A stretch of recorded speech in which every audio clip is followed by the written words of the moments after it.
Hello students, today we will start the last part of the last lesson. Students, in last part it runs like after the grammar you may go.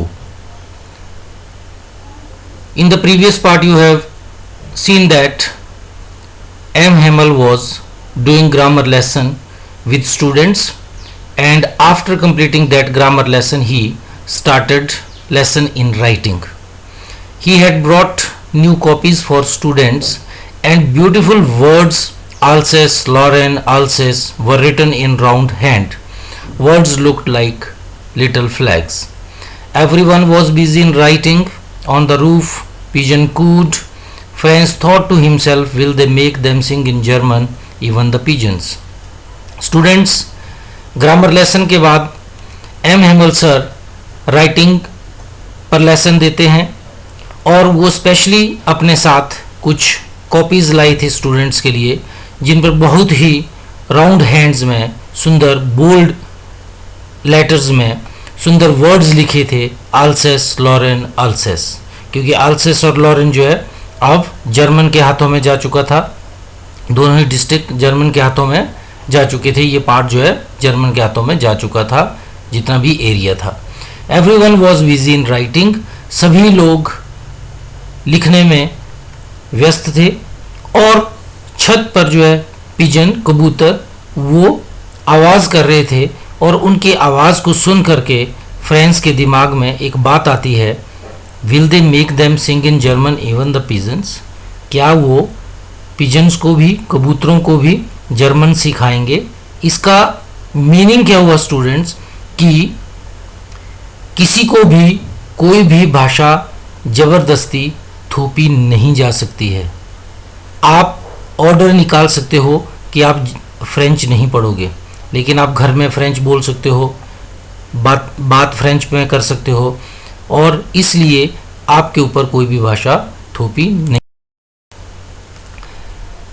और students, friends M Hamel sir को देखता है कि कैसे बिल्कुल बिना किसी movement किए मोशनलेस बैठे हुए थे। कभी वो एक चीज़ को देख रहे थे, कभी दूसरी चीज़ को देख रहे थे क्लासरूम में।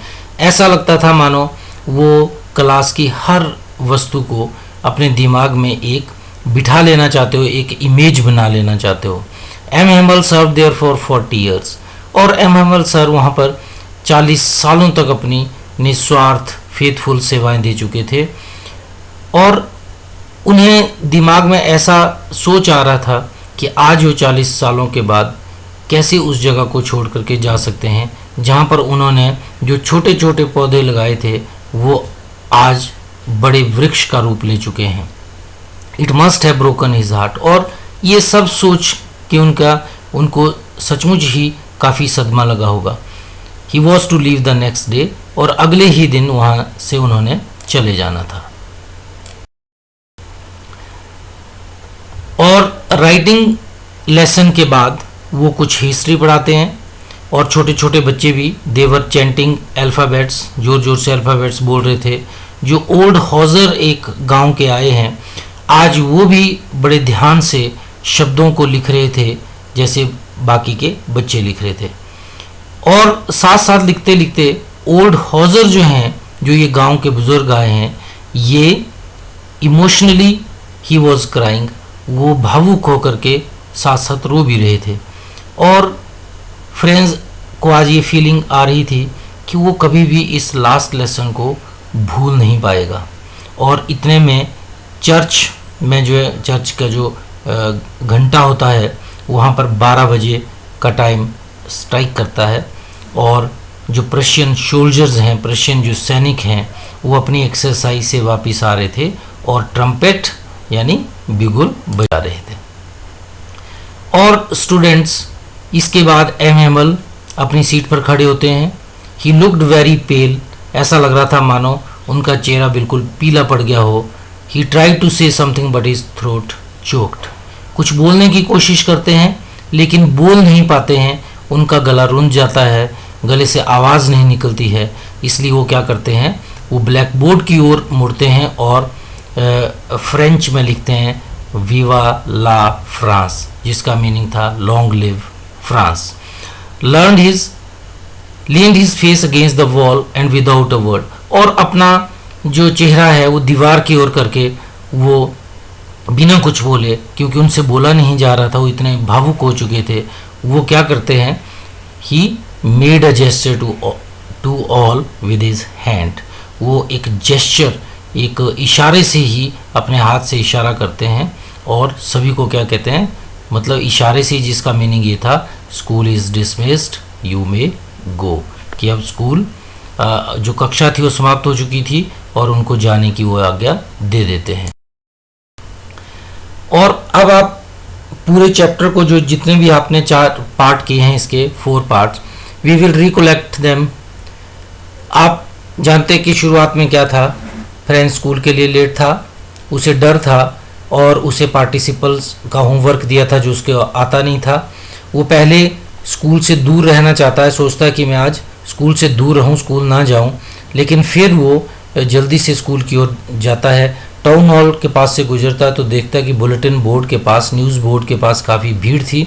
वो जानना नहीं चाहता है कि आज न्यूज़ क्या है, क्योंकि उसे ये मालूम था कि जितनी भी बुरी न्यूज़ आजकल आ रही है वो इसी बुलेटिन बोर्ड के माध्यम से उन तक पहुंच रही है।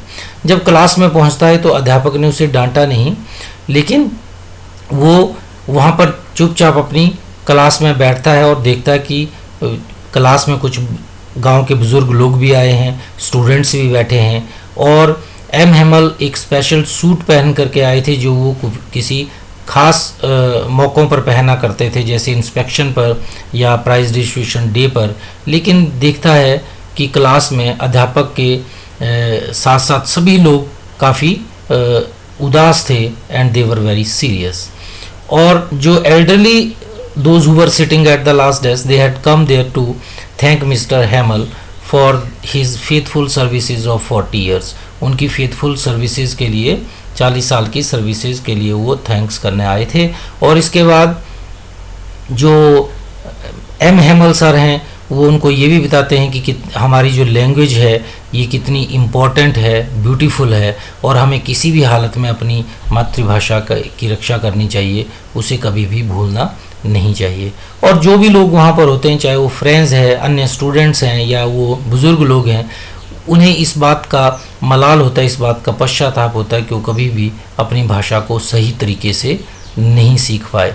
और स्टूडेंट्स, इसमें ये एक फ्रेंच नहीं है, आप ये अपने दिमाग में इस बात को मत बिठाइएगा कि हम एक फ्रेंच की कहानी पढ़ रहे हैं। फ्रेंच रिप्रेजेंट करता है उन सभी स्टूडेंट्स को, उन सभी लोगों को जो कभी भी अपनी पढ़ाई के प्रति सीरियस नहीं थे, अपनी मातृभाषा को सीखने के प्रति सीरियस नहीं थे, गंभीर नहीं थे। तो ये मात्र एक फ्रेंच की कहानी नहीं है, ये उन सभी लोगों की है जो फ्रेंच की तरह, या उन सभी स्टूडेंट्स की है जो फ्रेंच की तरह अपने किसी भी काम को सीरियसली नहीं करते थे और बाद में पश्चाताप करना पड़ता है, क्योंकि जो वक्त हाथ से चला जाता है वो फिर से वापस नहीं आता है।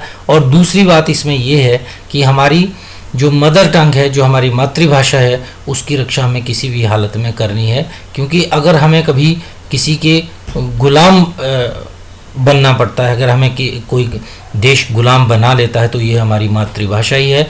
जो हमारे आपस में, जो हमारे जितने भी देशवासी हैं, उनकी जो मातृभाषा होगी वो संपर्क का सूत्र जो है वही होगा, वही हमें एक सूत्र में पिरोए रखेगा और हम अपनी बात सही तरीके से कर सकते हैं और दूसरों तक पहुंचा सकते हैं। और स्टूडेंट्स, अब आपने you will have to look up in the dictionary the meanings of the following words. इनको डिक्शनरी में देखिए, और अगर आप डिस्क्रिप्शन बॉक्स पर जाएंगे तो आपको जो इस पार्ट से रिलेटेड कोई क्वेश्चंस होंगे वो भी मिल जाएंगे और मीनिंग्स भी वहाँ पर आपको मिल जाए। तो students, I hope you enjoyed the 4 parts of this lesson, and I hope you have understood each and everything. Question भी क्लियर हैं और स्टोरी भी आपको क्लियर हो चुकी होगी। तो stay healthy, stay safe, keep learning. Thank you.